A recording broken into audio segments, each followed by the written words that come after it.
Welcome back to Tactical Spatula. On today's episode, we're discussing optics, rifle optics, pistol optics, and how to not waste your money on the wrong optics for you. What are the right optics? Well, today we're going to get into the nitty-gritty and discuss what those will be for your use case. All right, folks, it's Tactical Spatula back here again with you to help save you some money on not making bad decisions like I made.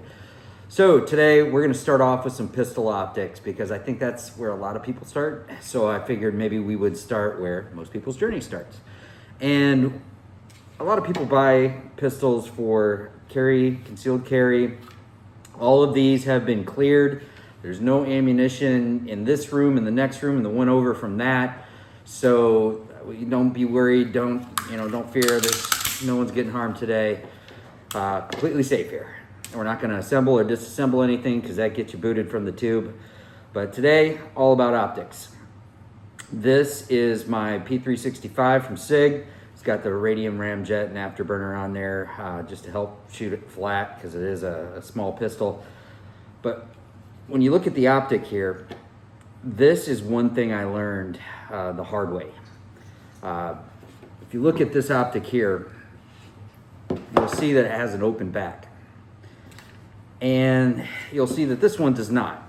This is what's called an enclosed emitter. This is the SIG compact. Works really well. It doesn't print much on your clothes when you shove it down the front of your pants in an appendix carry.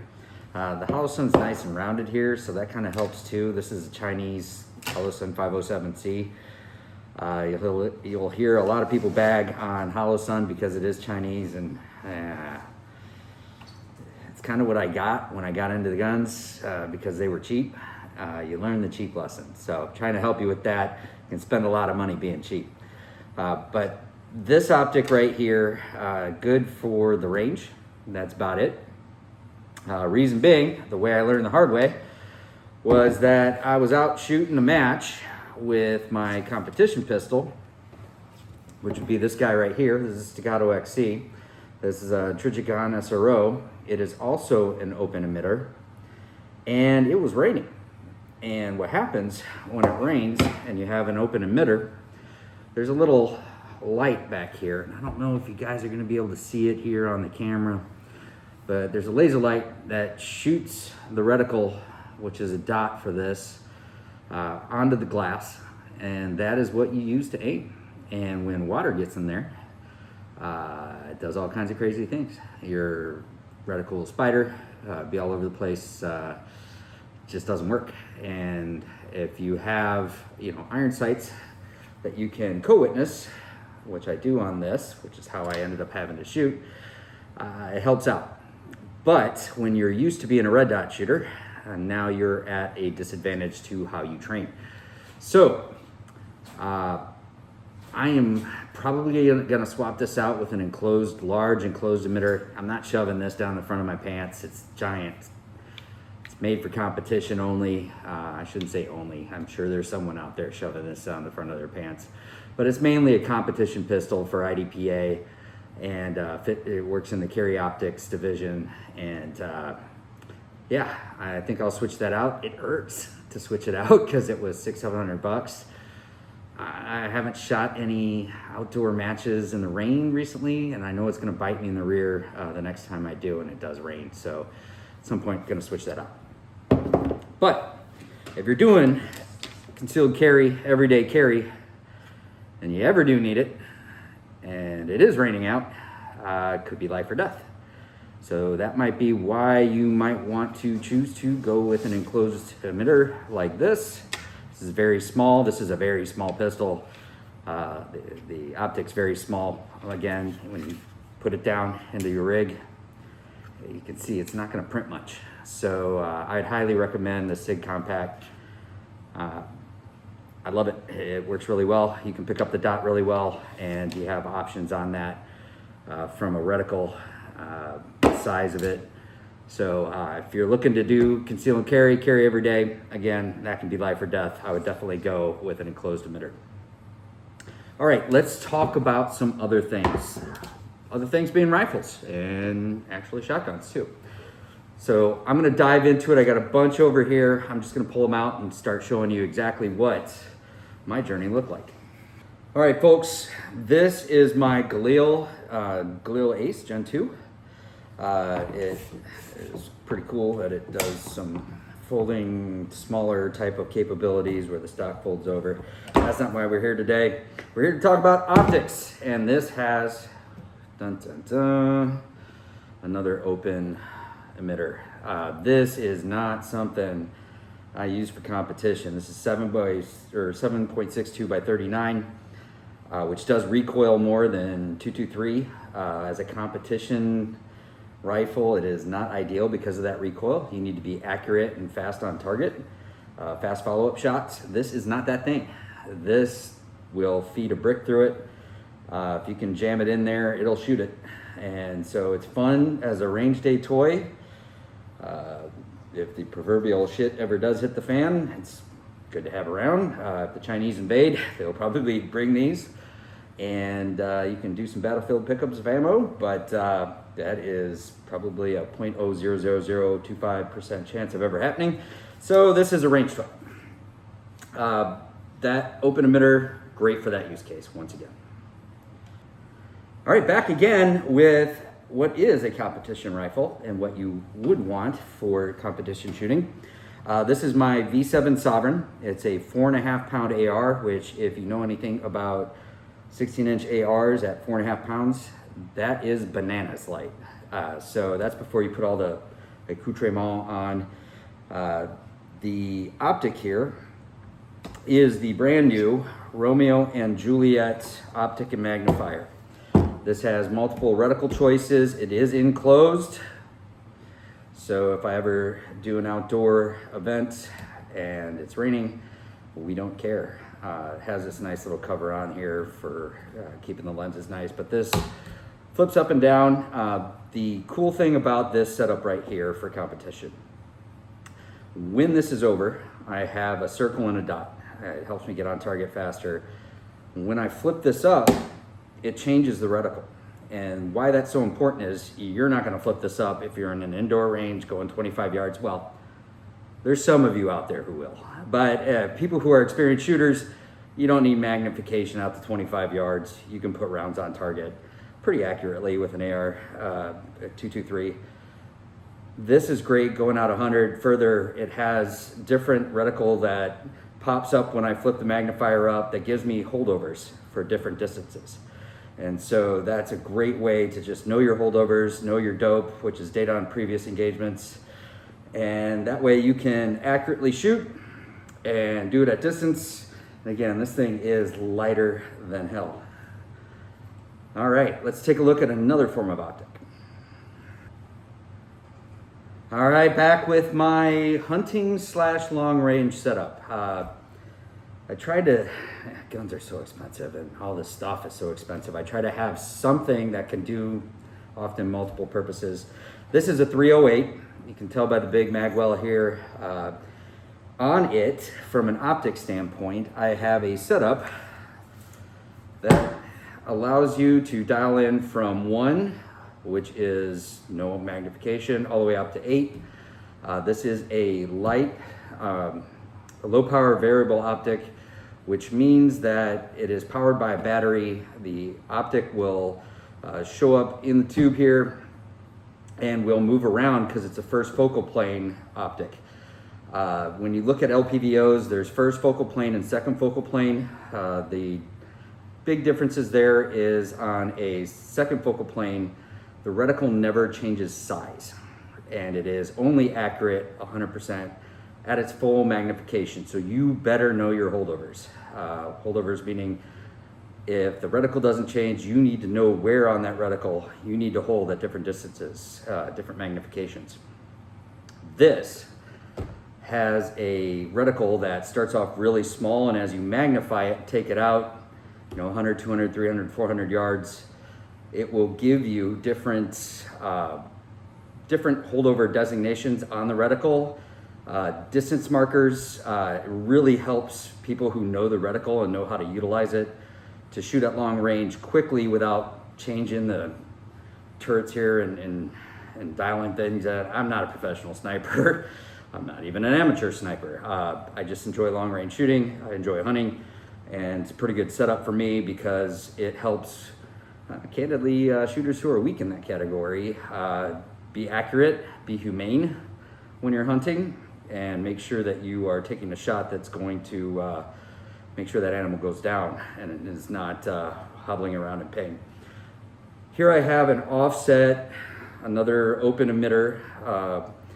It is a 45-degree offset. The purpose of this is if you're taking a very quick close-up shot, you can just shoulder this, turn it, and acquire really quickly versus having to grab this, pull it over, get it down, get your eye in here. The downfall of an LPVO is that the eye relief has to be consistent. Your cheek weld, or when you put this up on your shoulder and your cheeks here and you're aiming, it has to be the same distance every single time. You got to train with it. Otherwise, the reticle can just get really narrow. The vision kind of, it's like a tube, and it kind of like blackens out around the side. I'm trying to explain this in a way that people who've never seen this before would understand it.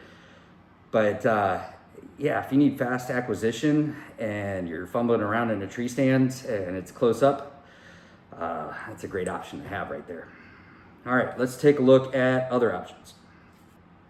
All right, this is my Sig Sauer Rattler. It is 300 blackout.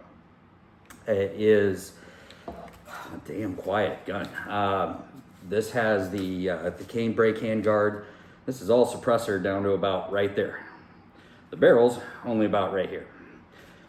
When you pull the trigger, all you kind of hear is this thing going back and forth. It does not break the sound barrier when you use subsonic ammunition, so it doesn't make a lot of noise, which is great if you're hog hunting and you don't want a lot of noise, because you might, oh, those little rascals are, you sneak up on them, they're in packs, and you don't always have time to get your ear pro in. You need to listen for them. So this is a great option if you just want to be wandering around at night, usually doing that at night, sometimes during the day, but easy to catch them at night. And yeah, it's a great option. This is the Ames by Holosun. Again, Chinese company, I know, hit me up in the comments, oh, he's a communist. But it's a great package. It's already got the riser built in. You have many multiple reticle choices that you can choose whether you want a circle, a dot, just different sizes. It's great. I enjoy this. It's enclosed, so if we are looking at hogs through that thing and it's raining, I don't have any challenges. So really good option for that use case. All right, more to come. All right, what we have here is the Sig Sauer MPX. This is a competition 9mm it's a pistol caliber carbine. It's what I compete with when I compete PCC. This has a ROMEO-8 on it. This optic right here. Lots of different choices in reticle. Also enclosed. Here, you've seen a trend here. If it matters, enclose it. Also here, you see another 45-degree offset optic. This is a Meprolight, also enclosed. This is a 45-degree offset optical for a very different reason. It's not for just quick up-close acquisition.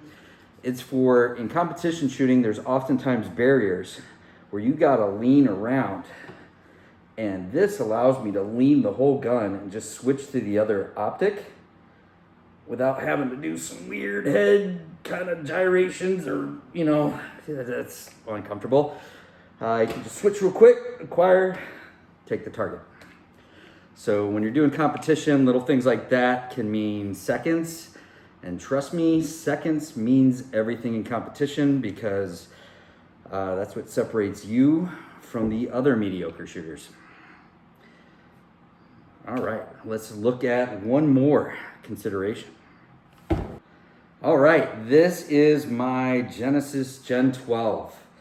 If you've seen John Wick, you've seen this shotgun. Yes, I said shotgun. It's AR-10 pattern. It will eat anything. All you Sega fanboys out there with your AK automatic or semi-automatic shotguns that jam all the time and you have to dial in, yeah, this is way better. Argue with me in the comments below. But this is a semi-automatic shotgun. This is the Versac suppressor on top of it. Makes it a little quieter, not a ton quieter. But the optic, that's what we're here to talk about. 12 gauge has some kickback. And if you put a cheap optic on a 12 gauge, it is going to chew it up. What I mean is when this thing recoils, this thing's gonna move around. The emitter inside, there's components in here, right? The sensitive electronic equipment inside, right? If it's not beefed up, if it can't take the recoil, you're gonna chew that thing up and you're just gonna waste money buying optic after optic after optic. These EOTECHs, they are battle proven. The military uses these. They're made for rifles that give them hell. So you can put this on. It's holographic emitter, so it's not real. How do I want to put this? It's kind of fuzzy when you look at the reticle. Again, I'm trying to use words for people who haven't looked through one of these before.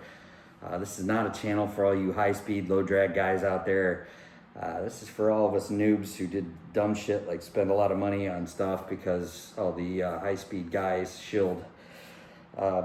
This optic is not for super accuracy, but neither is a shotgun.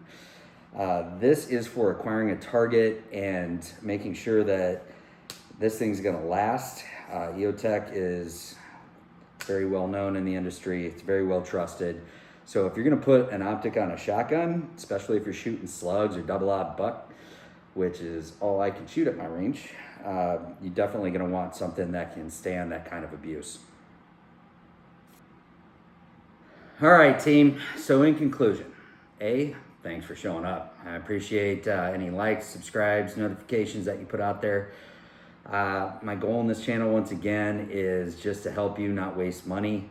And so if I can think about what I really want to deliver in the message for this video on this channel, it is, if you're just going to the range, you're just gonna have fun, go cheap, it's fine. Go get an open emitter and go to the range and, you know, knock your socks off, you know, once a month or whenever you want to go, or, you know, have fun. Don't worry about it. If you are going to do competition, if you're going to carry it around and ensure that it needs to work when it matters most and you can't control the conditions, go in close. That's going to be your best bet. It is, God, some of these optics cost as much as, you know, a Glock. An LPVO is $1,000. Some of these optics are $600-700. But it's the aiming part of shooting, which is probably the most important part, other than, you know, grip and technique and, you know, training and, you know, experience. The aiming part's pretty important. So don't chintz out here. Spend the money, get what's going to help you be better at acquiring a target quickly if you have to. And, you know, by all means, when you're out there and you're carrying, just think about the different use cases. If you're gonna carry and shove it down your pants in the winter, you can get a big honking giant optic, that's fine. If it's summertime, you know, the SIG enclosed compact one that I showed you earlier is a great choice.